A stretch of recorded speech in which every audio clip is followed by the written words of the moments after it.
All right, good morning, everybody. Today's topic, controlling costs. We're going to take the next 15 minutes or so, and we're going to look at controlling costs in kind of a unique way. And in this, we're going to also talk about contracts and things. One thing for sure, controlling costs generally isn't all that exciting. When you're looking at this part of the business, I would say generally it's often overlooked. You get familiar with certain vendors, you like certain vendors, and you keep them because people do business with people.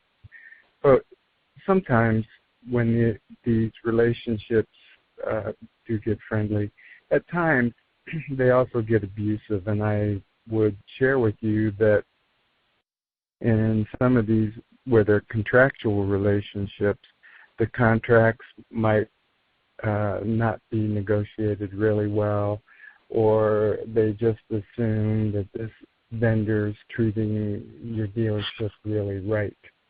And I'm going to take a little bit of time here and tell a story about my office staff, Mike and Teresa and Linda sitting there in the office. But Teresa had an idea and started talking about looking at the vendor who supplies our website and as far as the access to the internet and our telephone.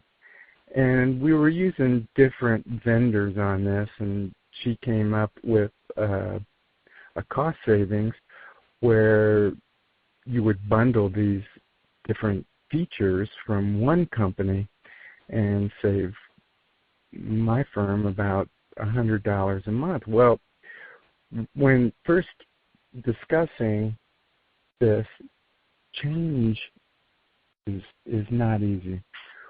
When you look at different vendors and you look at the costs involved, and the change isn't easy. So when we're looking at taking the internet access to a phone vendor, then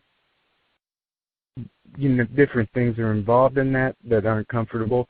But I'll tell you this, I became a lot more comfortable when Teresa brought to my attention that would be $1,200 annually less money.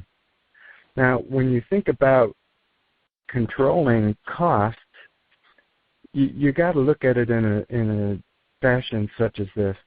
When you reduce your cost, what it costs to open the door or operate, you really just increase. It goes straight to net profit. And really it comes down to that the real cost is not doing anything with vendors, not looking at your relationships or contractual information. So we use that as a sample, and believe me, when we looked about the savings, you gotta love that. So obviously we're moving ahead with this bundle package and reducing our costs. What do you have that's not been looked at? One of my favorite costs for dealership is when we look at uniform bill. And for a uniform vendor, we can talk about a lot of things that they add to your bill as time goes on. And these are some of the things that I've seen. Mats. Those mats they throw down, hey, I'm going to leave these here, try these out, and then 2 weeks later they end up on your bill. I've seen air fresheners in restroom that people are renting for $7.50 a week. And when you look at the air fresheners, that would buy a case of spray air freshener from any major vendor across the United States. I've seen people renting dust mops, mop heads, hand cleaner. And you would say, well, that's pretty strong list, but really the list goes on. Mop handles. I've seen them charge for storage units to put the uniforms in, hang them. Fender covers, rags. And interesting part about those things, there's a weekly charge, but then they say, oh, you need an inventory of 750 rags a week. Well, it could be that you're only using 350. Well, guess what? If you're only using 350, you still pay the 750. And God forbid any one of your techs throw them in the trash, because guess what? There's a charge for the missing ones too. So really, just that one rag feature can be untold thousands of dollars over a year. Well, with these types of vendors, and there is a contract generally, and if you don't have a contract, you should negotiate one. But on these types of vendors, the auto parts stores, where you can find different qualities of product in the auto parts stores, and also 5 different price sheets. You got the yellow sheet, the green sheet, the salmon colored sheet. And if you don't ask, or they don't have any competitive bids, why would they give you the largest discount without any discussion? They wouldn't. So when you look at your vendors and you realize generally they don't get reviewed, you can reduce your costs and increase your margins at the same time. I would say that there is some things that must be done, and especially if you have a body shop, this is the most expensive vendor you got, is the paint vendor. Recently, I had one of my clients where we looked at their 5-year commitment to purchase products from one source. Now, this paint vendor, with the manufacturer's involvement, was providing no discount to the dealer, and 5 years prior had given him a check for $75,000 just for the privilege of supplying them product.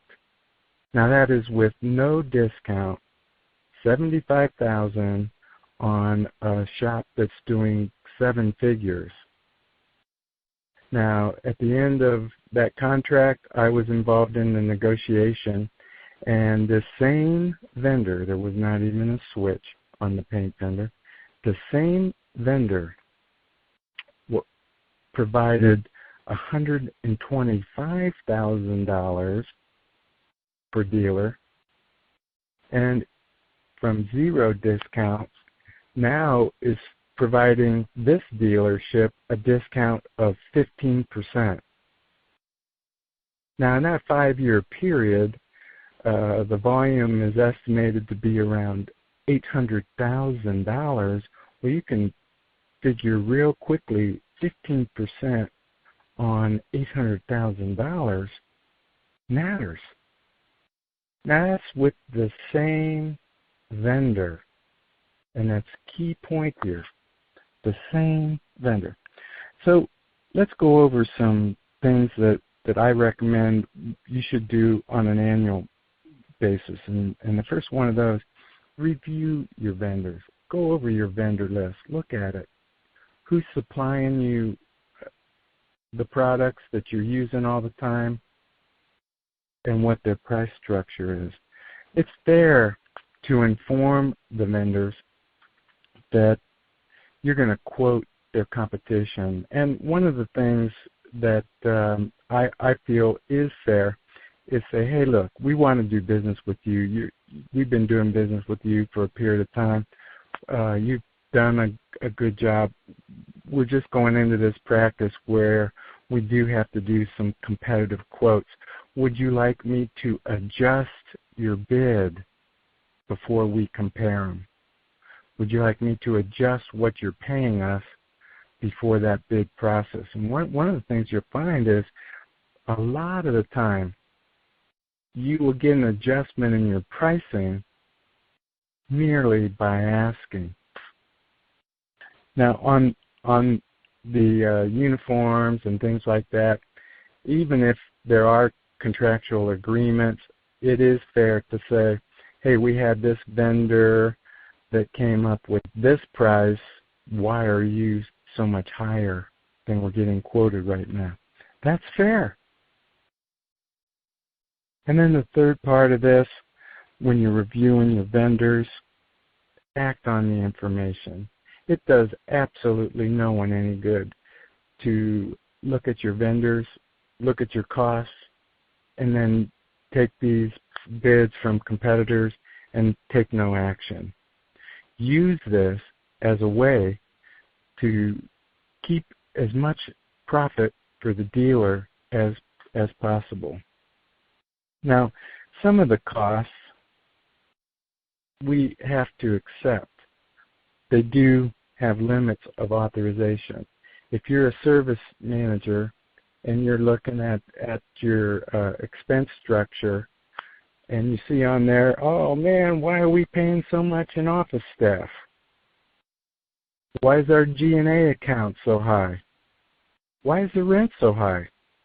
Well, some of these are not reviewable as far as controlling a cost by a service manager who's working with costs that the dealer principal has set up. And I think some of the understanding that needs to be is an acceptance of what the limits of authorization are when you're reviewing these costs. It makes no sense to get, if you're a service manager, to get upset or irritated because of expense structure that does not have anything in your control. One of the things, too, I wanted to discuss while we're talking about this subject is your staff. And really, you could look at your staff and use that as a tool. It's half your expense. It's half your cost. Might be in cost of labor to pay your staff. And you might ask yourself, are you overstaffed, understaffed, or are you just right? Be careful and know, understaffing your dealership is not a way to reduce cost. It's a way to lose customers. And when you look at proper staffing, you could use some of the criteria that a really strong, experienced advisor can process about 400 repair orders on a monthly basis and do a real proper job with that. If you get someone in your staff that's under 300 repair orders, then and that's average per advisor, then it might be something to look at that performance matrix and see. Generally, your limit would be one support staff person at about 3 technicians. If you're in a ratio somewhere in that neighborhood, then generally you would be staffed appropriately. But I have seen examples where a dealer has severely understaffed the service department or parts or body shop, and then they can't provide proper customer experience. And believe me, that's a very destructive thing to consider, should be avoided at all costs. So when you're looking at controlling costs, understand if you increase gross and you don't control your costs, you've not achieved any benefit for the bottom line. And ultimately, the bottom line is what matters.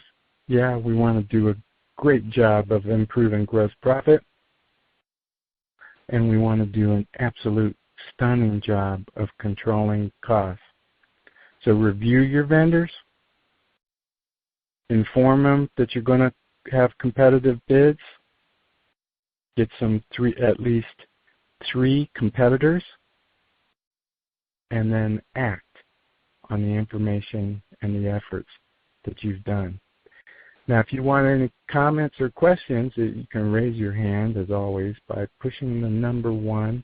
Our moderator, Mike, will see your hand is raised. And in this instance, we're going to go ahead and open the phone lines, and if anyone has any input, can make some comments. So, Mike, if you would open the lines, and don't forget, everybody, that you can raise your hand. Okay, everybody, have a great day, and thanks for your time. Bye now. You are currently the only person in this conference.